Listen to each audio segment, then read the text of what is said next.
Welcome to the GOTO podcast. Each episode covers the brightest and boldest ideas from the world's leading experts in software development. Tune in for practical lessons, compelling theories, and plenty of inspiration. GOTO gathers the brightest minds in the software community to help developers tackle projects today, plan for tomorrow, and create a better future. Stay up to date with the latest in tech through GOTO's top-rated events held online and in person in cities like Amsterdam, London, Copenhagen, and Chicago, and by subscribing to the GOTO Conferences YouTube channel, where you can find thousands more high-quality dev talks. Learn more at gotopia.tech. Hey everyone, you're joining me, Scott Helme. I'm here at GOTO Copenhagen, and you are joining me on this episode of GOTO Unscripted with Andy Greenberg. Do you want to give a quick intro? Sure. I'm a senior writer for Wired magazine, and I write about hackers and cybersecurity and surveillance. And I guess most recently, I'm the author of this book, Tracers in the Dark, that's about, well, the subtitle is The Global Hunt for the Crime Lords of Cryptocurrency, and it's about the ways that people once believed that cryptocurrency was untraceable, the kind of perfect internet crime coin, some people thought, including me when I first wrote about it in 2011, I have to admit. And then how over the decade that followed, we kind of were all, or at least I and many cyber criminals, many criminals of all kinds, were quite surprised that it turned out to be the opposite, extremely traceable, and how this one small group of detectives used that to use cryptocurrency tracing to take down one massive cyber criminal operation after another over half a decade or so. Yeah, but please tell me about you, Scott, and what you work on as well. Yeah, so I'm mostly independent. I work in the cybersecurity space, typically on kind of like application website security. All of the little projects that I started have kind of like grown into companies, including the one that I'm branded with, and they're all focused around how to help people improve their cybersecurity on their website. So to avoid, nowadays data breaches is the really, really common thing. But we've also seen like digital skimming attacks where attackers will find ways to steal card data out of the page, or going back, even a few years prior to that, and hopefully we can touch on this later. You can mine cryptocurrencies on a website. So when you visit a website, your machine is enslaved into mining cryptocurrencies.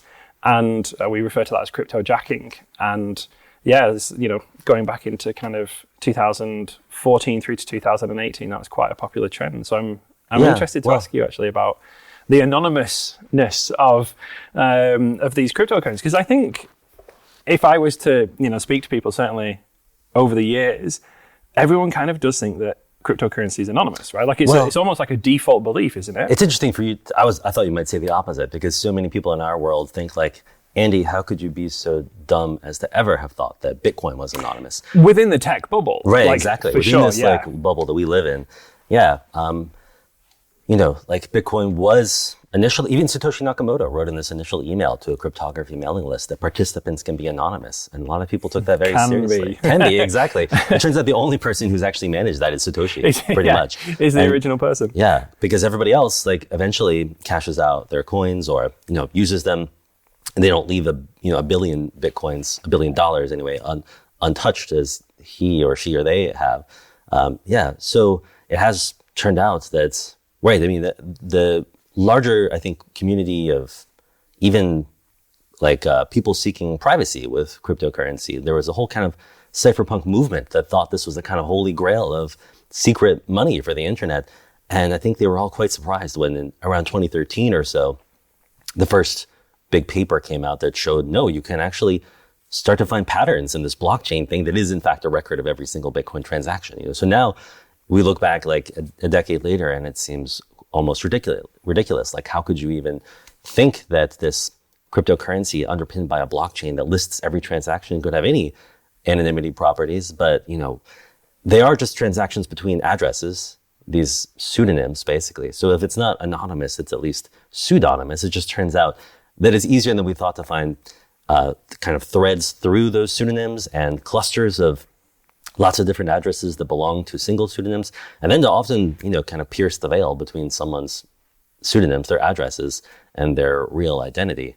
And that turned out to be incredibly powerful for law enforcement. The story of my book is really about how these detectives use this as a kind of, incredibly powerful tool to take down dark web drug markets, to trace stolen coins, like the Mt. Gox heist was.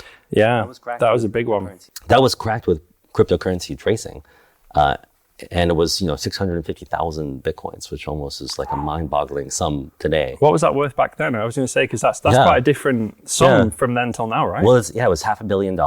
And back then, at the time it was discovered, anyway, it turns out it had been stolen years earlier and sold for like pennies on the dollar, of course. But then, it's still, those people who thought that they had money in Mt. Gox, they lost $500 million that they believed that they had in 2014. And it's funny to kind of see history repeating itself with FTX today, which not only has gone bankrupt, but has lost $500 million to hackers. I'm not sure people have paid attention to this story within the meltdown of FTX, but thieves actually stole on the day of their bankruptcy another $500 million of their money. So but you have also, it's interesting that one thing that I really don't cover at all in the book is cryptojacking. And it sounds like you have done a major kind of investigation on this. Please, tell the story. It's a really kind of bizarre story in that I didn't set out to be involved in it, and it all kind of came around by accident. But I'll give the brief backstory, and then I actually have a few questions that I want to ask you now about this story based on what you've just said already. So my focus, as I mentioned earlier, is kind of on securing websites and how organizations can protect essentially their customers' data, because most websites is people putting their data in. And if there's some kind of breach, it's always my data. So we've seen loads of attacks over the years where attackers will want to steal my username and password, or, all of my identity information to then apply for loans or credit cards in my name and do your traditional identity theft. And then it became really popular kind of in the 2014 era, this thing called cryptojacking. And what the attackers realized was, it's well, hey, look, if we can get our malicious code into somebody's website, and normally customers would go there and will steal their username and password or their name and address. They were well, we're running code in the customer's browser. And if we're running code, we can mine cryptocurrency, because that's all that's required, right? Right. You just have a crypto miner. And one of the most popular ones back then was from an organization called CoinHive. And they had a legitimate pitch for their product, which was, you go to a website and they subject you to adverts because they need to make revenue, and adverts sometimes impact performance and they impact privacy. So what you could do is you could load the CoinHive mining library, and when visitors come to your website, you would borrow some of their device power to mine a little bit of cryptocurrency as a substitute for advertisements. So that was their kind of legitimate, pitch, if you will. And unfortunately, that's not often what happened, because what people realized was, if I can set up, CoinHive, but then install it on your website, right, maliciously, all of your visitors will mine the cryptocurrency, but then they'll send it to me instead of you. And this is what became known as cryptojacking, this hijacking people's devices to try and mine currency and steal it. And did CoinHive take a commission on this? What was their business model? So I actually don't know. I never used CoinHive officially, and I was kind of a little bit against it from the outset. It's a bit of a sketchy idea. I struggled with my own comfort with the idea, and I'm sure that there's probably a way that you could have conveyed that and done it appropriately, but I think most people, when they visit a website, don't expect their GPU to start heating exactly up, this. So I always kind of struggled with that component of it. And CoinHive specifically is one of the players were also a bit of a flash in the pan, because I think they shot to fame too fast, became used for cryptojacking very, very quickly. Of course. And then, that brought all the wrong kind of attention in really large quantities. But these, organizations, groups, heck, maybe they were individuals that did this, realized, if we can get the mining library onto somebody's website, onto a big enough website, then they have lots of traffic. We make lots of, and it was Monero that they were mining. We make lots of money. So they realize, if we breach and attack an individual site, we get all of that site's visitors. If we breach this individual site, we get all of the visitors to that site. But then I guess they also realized if we breach a dependency, and that dependency is used by hundreds of sites or thousands of sites, then we breach the one dependency, and then 1,000 websites load it, we've now breached 1,000 sites and we've got the visitors. And this particular one was a text-to-speech plugin. So it's a little JavaScript widget that you put on your page, and if you have a visually impaired visitor, it will read components of the page.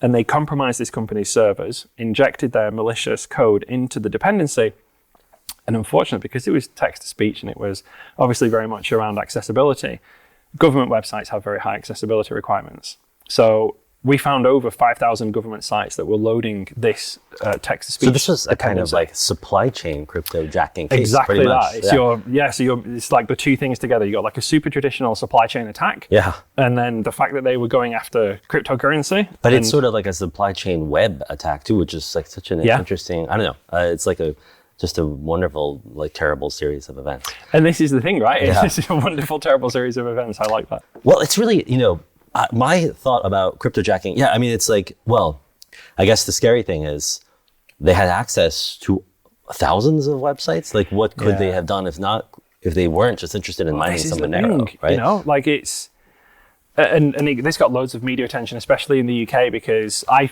was actually notified about this issue from a friend of mine. He's like, I've gone to this website and it's running really, really slow. And then like later on my antivirus popped up this thing. And he's like, could you take a look? And that's actually how I started the investigation process, totally by accident on a Sunday morning. And eventually, of course, the following days, we realized the scale of the attack, and then different governments start getting involved in the remediation. And inevitably, I spoke to the press and we did a really big story with the BBC. And one of the questions the journalist at the time said was, okay, so they've mined this Monero. We're still trying to figure out how much, and maybe you can help me with that in a moment. But they were like, what could they have done? And at this point, it's like, well, I don't know. Like, if you can think of it, then we can do it. Like, once you have the ability to just inject arbitrary code into the page, I was like, you think of it, and I will do it. Well, the one that I don't know, maybe the most disruptive thing would have been ransomware, right? I mean, I almost like I look at that's the thing. Like crypto mining is definitely a nasty business. I mean, cryptojacking rather. Yeah. Mining, I won't talk about the environmental effects or whatever, but I do sometimes think like, well, that was a nice, like, peaceful era before it became more profitable just to hold these sites hostage instead, right? Like if I'm going to choose between like having everybody who visits my site spin up their GPUs and like get annoyed. Give me 4 cents in Monero. Right. Versus taking my own website and server hostage and demanding, I don't know, whatever it is, well, hundreds of thousands of dollars. The bigger scale thing here would be the visitors to those sites, because we only managed to find around 5,000 government sites that were impacted by this. But then I guess like the even larger scale thing was like, what if they then turned that around and targeted the visitors to those sites? Because how many people go to government sites on a day-to-day basis? It's a kind of like beautiful attack to find this one plugin. Is that what it is? A plugin that then gives you thousands of sites, which gives you millions of and it has to be millions, visitors, right? Like it's got to be for like, and I have in the blog post and in the talk that I'm giving tomorrow, I actually cover the investigation into this. I've got samples of all of the largest government sites from different countries, and it's like, the UK, the US, Australia, New Zealand, like really populous countries. So then they must have had lots of visitors to their website. So we're very lucky that really all they chose to do was mine some cryptocurrency, I guess, because it's a very short-lived attack. It doesn't have any lasting impact. You go to the website 5 minutes, your computer's busy for 5 minutes. Right. But then when you leave, really all trace is gone. Whereas if they decided to download some malware onto my device or try and and ransomware my device and then just charge me like, even $10 multiplied by the millions of people that would have impacted, that would have been really significant. Yeah, but I suppose it is stealthy as well. Like when ransomware groups have done large scale worms or WannaCry or something, then they make way too much noise. They it often doesn't even serve them that well. They end up with like FBI wanted posters with their names on it. Yeah. I wonder if that's kind of what happened to some of the people involved in like cryptojacking, because it was such a flash in the pan. I always wonder, they kind of achieved the notoriety, but then didn't have, the plateau of success for a period of time. It seemed to literally be like flash in the pan and then gone. Yeah. Well, I think it seems like some of them maybe moved on to ransomware, which is probably a more profitable, much more malicious in a way sort of business. I've also, I am sometimes working on like stories about more of like the low level teen hacker community. And I have recently heard a story about one guy who made enormous amounts of money through cryptojacking and was never identified, never charged. I think he was probably even a minor at the time. So like not a minor with an O, like he was under the age of 18. So So I think that some people probably just got away with it too, because it is a relatively subtle, profit model compared to ransomware or something like that. And this is all of these attacks go back to, isn't it? Ultimately, like, they're here to make money. Whoever these people are, like, I've not really seen any scenarios where there is an alternative objective other than how do we make some money? So it's like, well, what can we do? And I guess the idea with the cryptojacking thing was, this was actually found, like, we believe, based on, obviously it's very difficult to look back after the fact, but we believe based on all of the evidence that it wasn't actually there for that long. But I guess, as you say, with it being like so subtle and essentially kind of undetectable to most normal people, if they were there for days or weeks or months, I presume was probably their objective. If you're getting millions of people to mine you a few cents here and there in Monero every day, right? Then, that starts to sound attractive. You weren't able to pull together like an estimate of their profits. I guess the Monero is designed to prevent that, right? Yeah. So this is one of the things that I did want to loop back to you on, actually. So cryptocurrencies, and I understand the basic operation, and that's as far as my knowledge goes. And so obviously within the miner, we could see the address, and throughout the duration of the entire attack, where the money was being sent was consistent. So any of those, would you call it a transaction when you mine it and then send it to the Monero wallet, they would have all gone to like this one consistent address. But that's not my area of expertise, so I never tried to look into where did the money go, or even if you could look, where did the money go? Well, certainly if it had been Bitcoin, you could very easily, and if it was all going to one address, you could just see how much money had accumulated at that address. It's all sitting right there on the blockchain, But I think, of course, like the whole idea of them using Monero probably was to prevent that, because Monero tangles up its blockchain in all kinds of clever ways. I think obscures the amounts of transactions.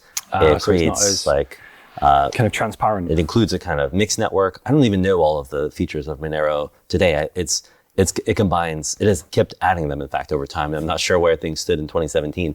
At one point, Monero was more traceable than it is now. In fact, some serious vulnerabilities were found in it, but they were fixed.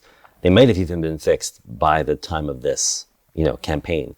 But it's still super interesting to me to kind of try to figure out how, because I've written a whole book about cryptocurrency tracers, I have seen a leaked chain analysis being the $9 billion crypto tracing startup. I've seen a leaked document that they presented to the Italian police. It was in Italian, in which they claimed that they can trace Monero, and in 65% of cases, they can get a usable lead.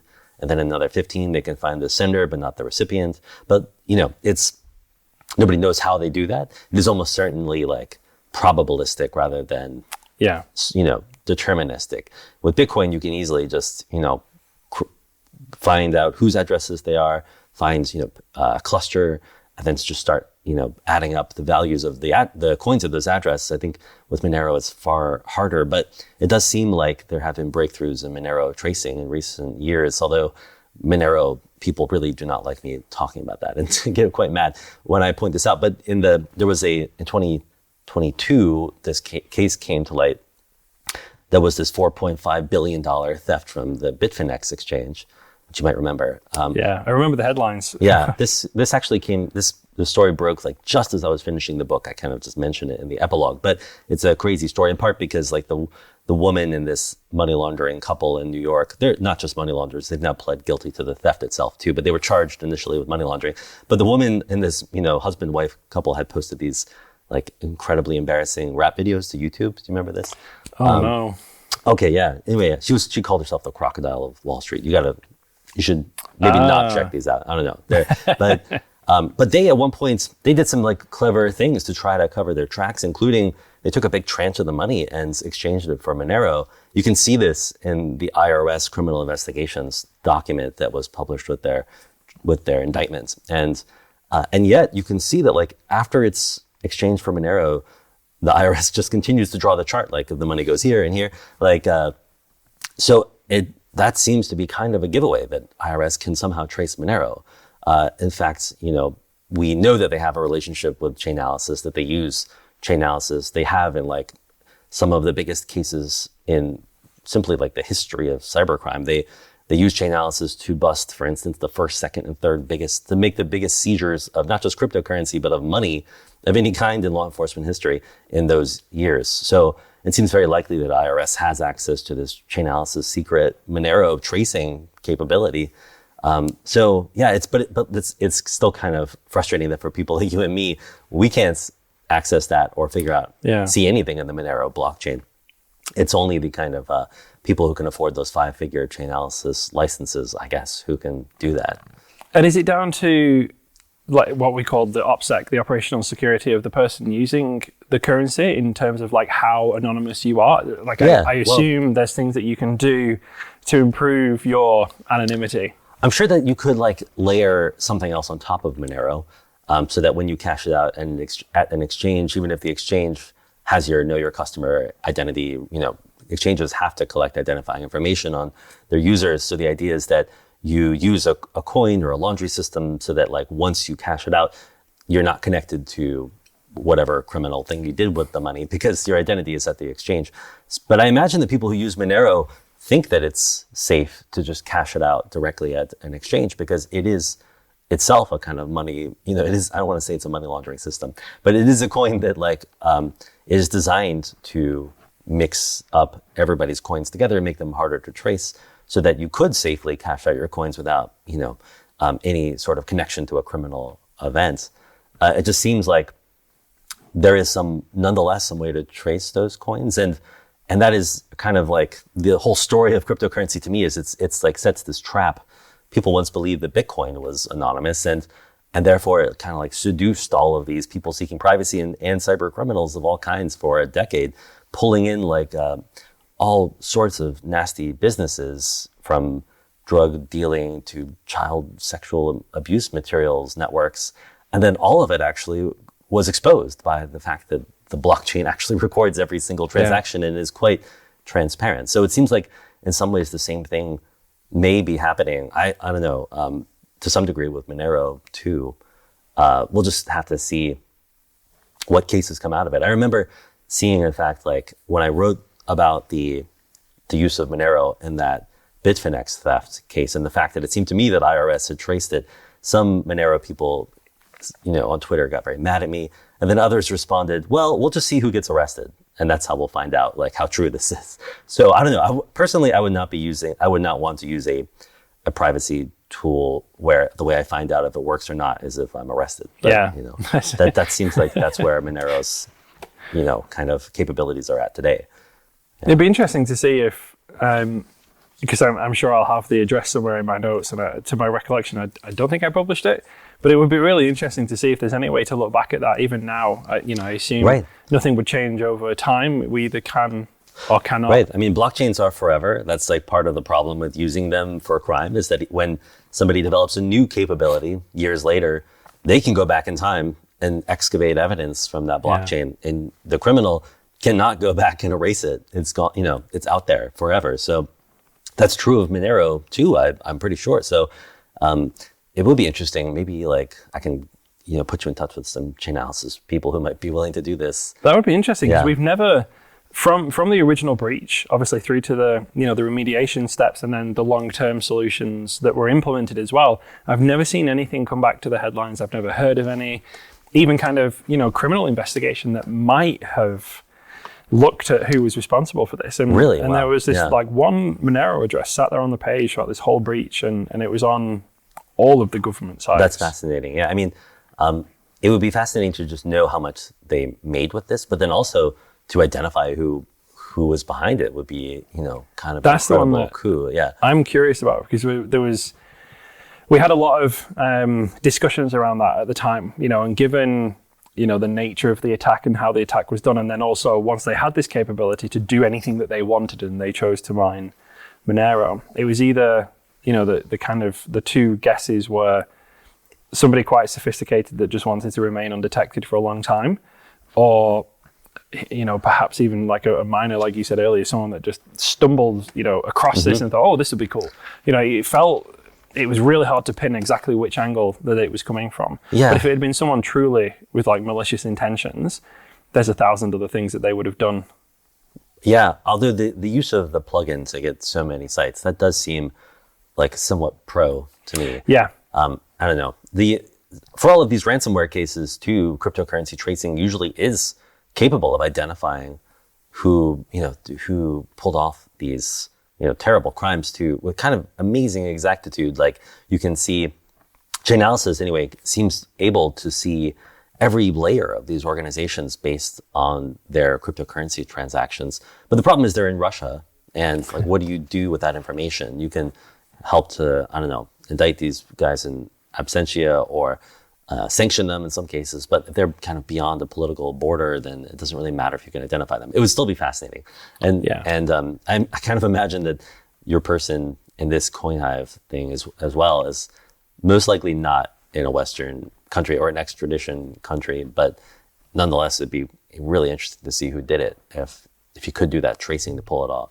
I'll dig out the address because it will be in all of because we were like throughout the event, we were recording the payloads to see if there was any involvement in the attack. And then the question will be like, would Chainalysis or somebody else want to show that they have a Monero tracing capability? There might have to be some parallel construction involved for anybody to actually give us an answer. Anything useful on that. Yeah. But it would be fascinating. And, the kind of the weird thing as well, obviously CoinHive fell off the map a little bit because, obviously speculation from the outside, but, maybe they were a bit of a flash in the pan because they brought a lot of attention. And this whole kind of cryptojacking thing, I guess, was ultimately really damaging for their proposed brand and product. And we did see like other minor variants of that, but now the attackers have just moved on to things that are even more profitable. I assume they weren't making huge amounts of money mining Monero in a browser. It can't have been enormous amounts. I bet the play was long-term, few cents multiplied by 1 million a day or something. Right. I just wonder if like the curve of like processing power necessary to mine any significant amount of cryptocurrency has moved to the point where cryptojacking doesn't work anymore. Is that the deal? There's also that. I think that might have been one of the big reasons for Monero as well, because it's much more friendly to be mined in that environment, which is CPU-based mining. And back then you couldn't do GPU-based mining in a browser like that. So I think that was possibly, again, speculation, but I think that was possibly one of the reasons they went for Monero, because it was more friendly to the circumstances that they found themselves in. So yeah, I think nowadays you're probably absolutely right. It would be irrelevant. The amount of money that you could actually yield with that, it just wouldn't be worth the risk. Which may be part of why we've seen all these criminals switch to ransomware instead, which is sadly like a much more disruptive thing for society and schools and hospitals and governments. Yeah. It has been fascinating to watch it evolve. There's this criminal empire, however we want to refer to it, whatever. These people, or do we call them organizations? People, I think that they're definitely organizations. I mean, they have org charts and bosses and office hours. It seems like, I don't cover ransomware too closely. My colleagues at Wired do, and have broken some great stories based on the leaks of internal communications of groups like Conti and TrickBot, and they complain about their like kind of working conditions and just like talk about what they're going to do on the weekend. It seems like just in an extremely like kind of organized and boring work-life way. Yeah, they are really. I think they're like practically corporations. Well, you can jump on if you get ransomware now, you can just jump on and speak to support, can't you? Right. They'll help you. They'll help you decrypt your files after you paid the ransom. I was quite surprised to see that.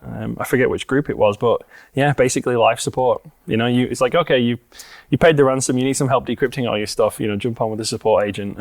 It's like, wow, this is this feels like, you say, more like a criminal empire than some group of, some small group of people or something like that. Now we're far beyond that, aren't we? Yeah, and there really just doesn't seem to kind of be an end in sight. I mean, it's been depressing for me having like written a book about this incredible power of cryptocurrency tracing to see that it really cannot solve this problem. I think that even Chainalysis is very clear about that. You can use it to try to find the kind of off-ramps to where these criminals are trying to cash out, basically, to liquidate their profits. And those exchanges are being sanctioned and shut down. But speaking of mining, there's like we've even seen like some of these criminals now feeding their coins into services where you can rent mining rigs and then mine clean coins. They mine clean coins with the dirty coins as a means of laundering. And there always seems to be like one more laundering trick that's available in this kind of cat and mouse game that enables this ransomware epidemic to continue. And they must have the amount of resources, money, essentially at their disposal now. I remember a talk recently by a chap called Mikko Hyppinen. Of course, yeah. And it literally just sprang into my mind then. And I'm sure that they were looking and saying, like, basically how far away are we from like $1 billion criminal enterprise? And he kind of did some analysis and he was like, well, actually, if the attackers and the groups that pulled off these heists did nothing and then just held the currency for this many years, they already have $1 billion just because of the phenomenal growth in the value of Bitcoin since some of these earlier attacks. And he's like, so you think about that, we're not talking, criminal organizations with millions of dollars or tens or hundreds of millions. He's like, we could have a criminal organization out there with $1 billion at its disposal. Yeah, And well, it's it's like I guess that's it's a crazy thought, but I as I said, like the IRS pulled off these 3 cases, one of which was 2 people in New York City who had stolen. I think it was 120,000 Bitcoins at the time that they stole them. By the time the money was taken back by IRS, or about like 80% of it was $4.5 billion. So that is a 2-person operation that was a cybercriminal unicorn, and several times over. The second and third biggest cases that the IRS pulled off, the second and third biggest seizures of money in law enforcement history, but actually both of them were hackers who had stolen money from the Silk Road, the dark web drug market, early on. That was a big story when that got busted. Right. I remember that. There were 2, in fact, of these hackers who, before the Silk Road was taken down, had found perhaps the same vulnerability in the site where you could, I think it was actually maybe as simple as like, just like entering negative values. You could like increase your balance and pull Bitcoins out of the site, basically. And so like buy a negative quantity of an item and I think essentially get a refund. Or maybe as a vendor, I don't remember what the actual vulnerability was. I'm not sure it's ever been fully made public, but each of them amassed tens of thousands of Bitcoins this way. And I think they were both smart enough to know that if they tried to cash out these giant sums, they were more likely to be identified. So both of them sat on these coins for years and years until each of them had billions of dollars worth of Bitcoins at the exchange rate at the time in 2020 and 2021 when they were caught. IRS criminal investigations traced their coins, even though they didn't spend them. These poor guys, they sat on these coins for years and years. And you're not even making interest on Bitcoin, are you? One of them had, I think 70,000 coins in a popcorn tin under the floorboards of his closet, Wow. And that's billions of dollars. I think he did maybe cash out like just enough of it to kind of live large. Didn't buy a green Lamborghini and get himself caught that way, did he? I think there are photos of him, in saunas or like hot tubs on yachts and things. But this poor guy, he then has his whole stash seized, and he's now facing prison as well for hacking the Silk Road itself, a criminal site. It's just a bizarre story. But those guys, each of them, were essentially like one-man billion-dollar cybercriminal operations. The world of crypto is just, the numbers are so bizarre that it doesn't surprise me at all that Mikko did that math and found, I'm sure ransomware groups, some of them, if they held on to like a few tens of thousands of the Bitcoins that they were making early on, are billion-dollar operations. That is just so much money for an organization like that to have at their disposal. It makes them unstoppable. It makes them, they could bribe anyone. Anything, anyone. So do you think it's very scary? Because I've seen a lot of kind of speculation around the long-term prospects for cryptocurrency as a whole, obviously. And I used to play around with mining, like back in the early days when it was actually viable to mine on a GPU. I've always been a gamer. I had to play around with my GPU. And, back in the days when Bitcoins were 5 cents, less than $1.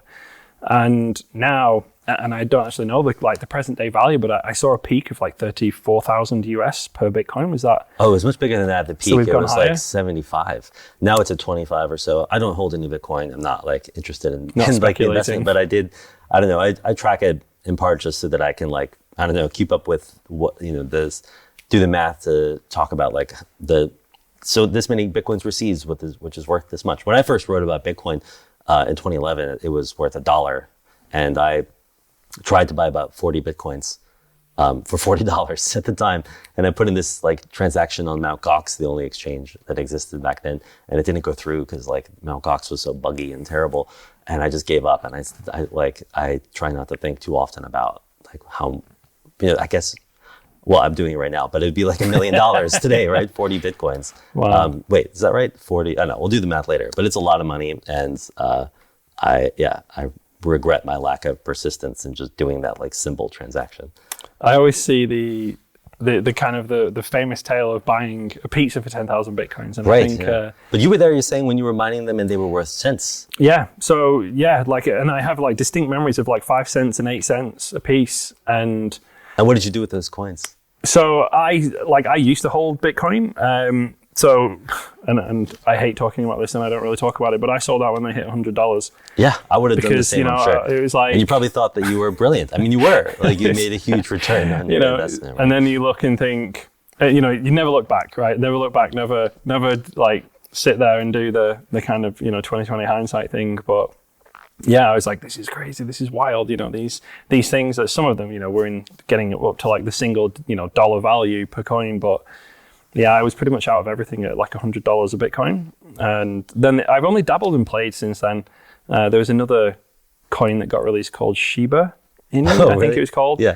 And I was Not just like, Dogecoin, but no, another like Shiba-related coin. Yeah, and I was like, I'll buy like $100 and sell it 3 days later for like $400 or something. Really? Wow. It was just like a bit of fun at that time because I was still kind of... Shiba coin is actually worth like $75,000 today. Did you know that? Wow, no. I'm just joking. But, no, okay, God. I was about to start crying on camera. But is it here for the long term now? Like, is cryptocurrency now, has it got over its kind of crazy fluctuation period and we now have like a bit of a, like a long-term stability there? I've never like been terribly interested in like whether Bitcoin is going up or down, although everybody's interests in my writing about it is like completely directly correlated to the price of Bitcoin sometimes, I noticed. But that's just because the criminals want the valuable thing, right? Well, yeah. I think that for them, they don't actually care terribly much whether the cryptocurrency is going up or down in value. They actually just probably want to cash it out pretty quickly. For them, it is this, if not the untraceability, it's the uncensorability of cryptocurrency, that it's very difficult to... In some cases, it is untraceability they're seeking, whether or not that makes any sense at all. Very often it doesn't. They have this illusion of its untraceability still. But I think in many other cases, it's just like the same thing that makes Bitcoin helpful for like sending remittances.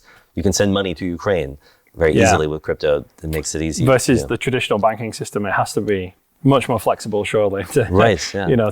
When the Ukraine war broke out, we saw like, I don't know, hundreds of millions of dollars sent to Ukraine with crypto. And at the same time, donations were being like frozen and seized in people's PayPal accounts. So it really did show its purpose there in some ways. But that is also I think often why criminals like it too, because when the ransom is sent, it can't be recovered, even if you can trace it to its destination. So I think that they don't, for them, it's just like a means of transaction. It's one of the very few people who actually use crypto for that purpose. Yeah. Most other people, I think, are still buying it as like a store of value, right? I was going to say, if we do analysis on, given like the public ledger nature of Bitcoin, is there that transaction volume there that suggests day-to-day consumer use, or is there a? I'm not sure. Crypto boosters definitely like to say that it's there, but. I mean, when was the last time you saw anybody spend crypto on anything? Well, so this was literally the thought that was going through my mind then, we were promised, Bitcoin payment cards and Bitcoin ATMs and everything else, and that didn't work out. And neither, neither has the anonymous money thing, it's not digital cash in either of those respects. It might be digital gold. And aren't the transaction fees now mega significant? Again, I don't follow the kind of day-to-days, but it seems like they are. Yeah, it sounds like very expensive to people pay. Talk about it as like, perhaps it's a layer one and you do these like different kinds of transactions on top of that are lower transaction fees. But it doesn't, certainly is not like what I remember, like going into a cafe in Berlin and like you can buy a beer with Bitcoin. That's not happening as far as I can tell. Anywhere. I do a good bit of travel. We're sat here right now in like Copenhagen. I get around, certainly around Europe a lot, and I have to say, and usually in capital cities, which is probably the best chance of seeing a Bitcoin ATM or a bar that accepts Bitcoin for beer. And I can't say I've ever noticed it or seen it, you know? Yeah. I don't know, but you and I, it's now at $25,000. Like, I think most of the media would say that that's low, which is shocking probably to you and me. I've seen it at $1, you've seen it at 8 cents or whatever. And to us, that's like, that's so many orders of magnitude larger than I ever thought it could be. That's that as a reality check, it's like, wow, it's actually been incredibly successful.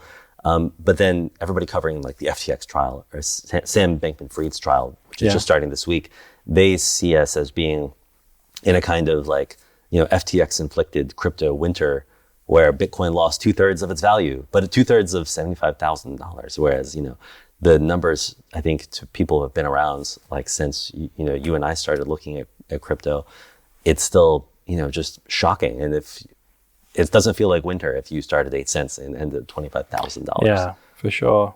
And I think I'm going to have to go and dig some photos and things out now, because I've never really, paid too much thought back to those days, and I like to try and forget about the fact that I sold it all. Are you sure that you didn't? I would just be almost scared that I left a wallet somewhere. How many times I've been through my hard drives? I was just literally thinking the same thought pattern as you then. It's like the amount of times when I've dug out like my old wallets and I'm like, I'm just going to double check I didn't leave 3 Bitcoins. Exactly. In some forsaken corner. But I remember back in the day as well when you could make like cool Bitcoin addresses with your name at the beginning. So like my Bitcoin address is like one Scott, and then all of the usual, because there was like a little tool that would make a Bitcoin address for you with your name or some other string in it. But yeah, that was a long time ago. And I remember the rig I was mining on was super, basic. It had a really like RTX 10 series card in it back, whatever they were called back then. So, this was, God, it must have been like the late 2000s, I'm sure. Yeah, I have a feeling in my mind it was like pre-2010. 2009, I guess. So maybe a little after. I don't know when because there was a period when it was just worth nothing for a good time there before it even got into like the tens of cents in the dollar. Yeah. So it was definitely early on, and I should have stuck in it. Yeah, but I've interviewed Hal Finney, who was the second ever user of Bitcoin after Satoshi, Wow. And he was dying of Lou Gehrig's of ALS at the time. He was fully paralyzed, could only respond to me with like eye movements, his eyebrows even. He could not even use his like eye movement based keyboard very easily at that time. But I interviewed his family too, and I mean the poor family, like they sold like most of their coins pretty early, but then they also he was mining so early. I mean, ridiculously early, like before anyone but almost like him and a few other people in Satoshi knew what Bitcoin was. And, his wife was like, why is the computer making so much noise? Can we just turn this thing off? You're just doing this as like an open source project. Just turn it off, and just imagine, the value, like the wealth that they generated and then like, stopped generating. But I don't know, that's probably everyone's story in the early days of Bitcoin. You can't like, his poor son was like quite, kind of caught up in this feeling of like what could have been and how much money they could have had. But Hal Finney was an incredible guy, and he left an amazing legacy just by being there so early on and writing a lot of the early code of Bitcoin wallets and things too. So sorry, we've gone a long way from cryptojacking, but it was interesting. I'm sat here kind of like fascinated by the story almost. But I think we're probably pushing close to time there. So we should look to start wrapping up. You're going to be speaking soon, actually. That's right. I'll be giving a talk about the book tonight. And you're speaking tomorrow? Tomorrow morning, yeah. So are you on the party tonight? So it's like 5 or 6 p.m. or I'm something? like dinner entertainment, I guess. Nice. Like that. And I'm tomorrow morning. I think I'm the second talk, so that puts me kind of like 11 in the morning. I'll check it out. Kind of time. But yeah, it's been fascinating awesome to talk about this stuff. I've read many of your stories online over the years. Obviously, the cybersecurity world that we overlap a lot. So awesome to meet you in person. And the next time you like come across a crazy thing happening on a Sunday, call me instead of the BBC. All right. You got it. Yeah. Thanks. Thanks for listening to this episode of the GOTO podcast. Head over to gotopia.tech to discover lots more content from the brightest minds in software development.